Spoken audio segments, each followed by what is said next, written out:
જય માતાજી મિત્રો, સ્વાગત છે આપણા નવા વ્લોગમાં। અને આજે બનાવવાના છે આપણે ગોટા। તો ગોટા બનાવવાની રીત, તો સૌપ્રથમ તો તમારે પાણી વેળીને બેસનને તમે જોઈ શકો છો કે આ પ્રમાણે થોડું જાડું રાખવાનું છે આ પ્રમાણે, અને તપેલીમાં કાઢીને મિક્સ કરી દેવાનું છે। તો ત્યારબાદ મિક્સ કર્યા બાદ તમારે થોડી ડુંગળી કાપવાની છે। તો આપણે થોડી ડુંગળી કાપી નાખીએ।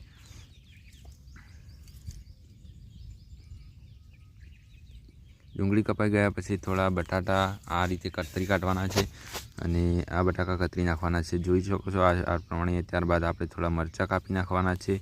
તો મરચાં પણ આવા લાંબા રાખવાના છે, અને એકદમ સરળ અને સીધી રીત છે મિત્રો, તમે જોઈ શકો છો। 5 મિનિટમાં તમારે ગોટા તૈયાર થઈ જશે। પછી ત્યારબાદ તેલ કાઢીને આ પ્રમાણે એક તળવાનો છે, પહેલાં જોઈ જવાનો। તેલ ગરમ થાય ત્યારબાદ આ રીતે મિક્સ કરીને મૂકવાના છે। તો આપણે તળી નાખીએ થોડા ગોટા। તો જોઈ શકો છો તમે, ચલાવવાનું ચાલુ થઈ ગયું છે। તો મિત્રો જેમ જેમ તેલ ગરમ થાય તેમ તેમ સ્પીડ વધશે તેની।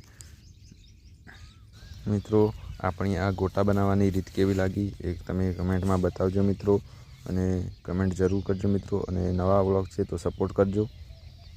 બાદ મિત્રો આપણે ગોટાને ફેરવી દેવાના છે।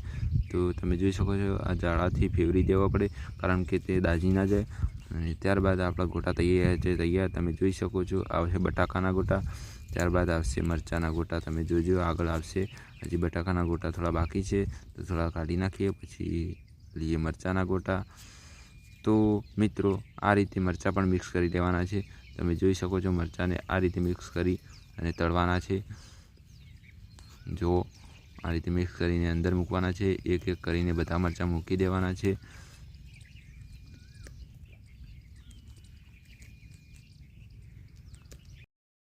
ત્યારબાદ મિત્રો મરચાંને પણ ફેરવી દેવાના છે, કારણ કે તે દાજે નહીં।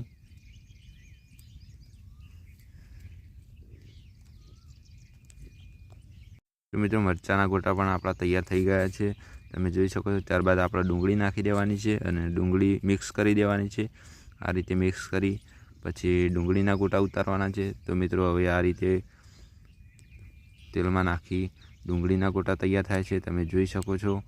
તો આ રીતે મિક્સ કરીને તેલમાં નાખવાના છે। તો તમે જોઈ શકો છો મિત્રો, આ પ્રમાણે નાખવાના છે, તેને પણ દાજે ના તે માટે ફેરવી દેવાના મિત્રો। ત્યારબાદ આપણા તૈયાર થઈ જશે ગોટા। તો આપણા ગોટા થઈ ગયા છે તૈયાર। તો મિત્રો જોઈ શકો છો આપણા ગોટા તૈયાર।